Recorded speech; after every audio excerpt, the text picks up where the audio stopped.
Hello बच्चों। इसमें ये क्वेश्चन दे रखा है जो कि नीट 2024 का है। इसमें देखो क्या पूछ रहा है। यह है कि नीट 2024, राइट।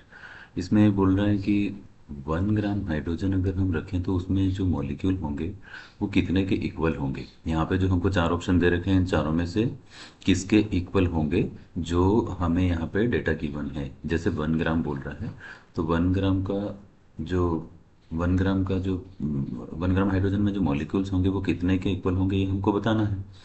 तो आप इसमें देखो कि हम इनके जो जितने भी चार ऑप्शन हमको दिख रहे हैं, जैसे 14 ग्राम ऑफ नाइट्रोजन है, 18 ग्राम H2 है, 16 ग्राम CO है और 28 ग्राम N2 है।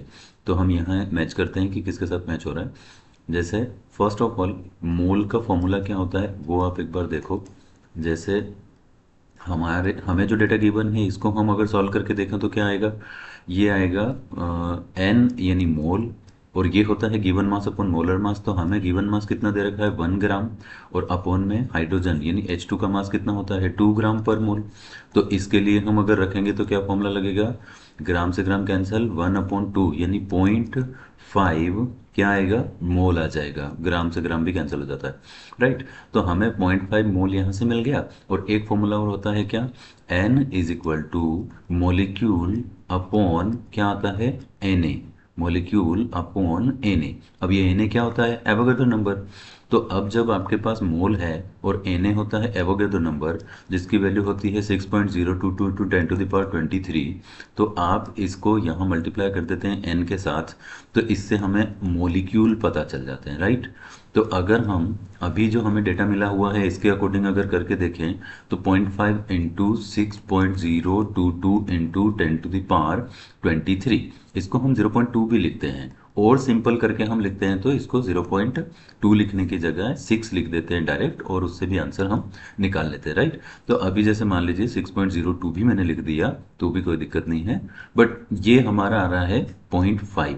अच्छा, और इसको ऐसे लिखा हुआ हो 0.5 Na, राइट। तो जो मॉलिक्यूल हमको H2 के मिले हैं वो मिले हैं कितने 0.5 Na।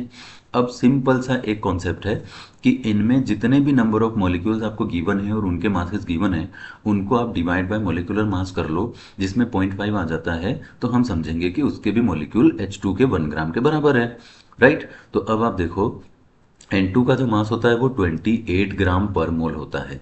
तो सिंपल सा कॉन्सेप्ट दिख रहा है, 14/28 करेंगे तो 1/2 हो रहा है, ठीक। तो यहाँ से फर्स्ट आंसर हो रहा है। अच्छा, 18 ग्राम हमको वाटर गिवन है और आपको पता है कि 2 gram hydrogen plus 16 gram oxygen का हुआ तो हो गया कितना, ये भी 18। तो ये कितना हो गया 18/18 1, तो ये आंसर नहीं है।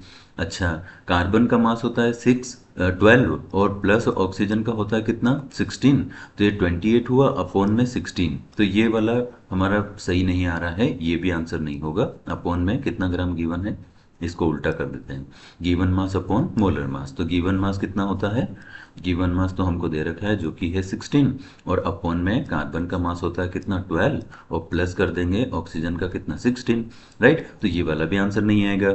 अब आते हैं 28 ग्राम ऑफ N2। तो 28 तो उसका मास गिवन है, जबकि 28 उसका मोलिकुलर मास भी होता है, तो ये 1 के बराबर, तो ये भी हमारा आंसर नहीं है। So right answer is first. Thank you.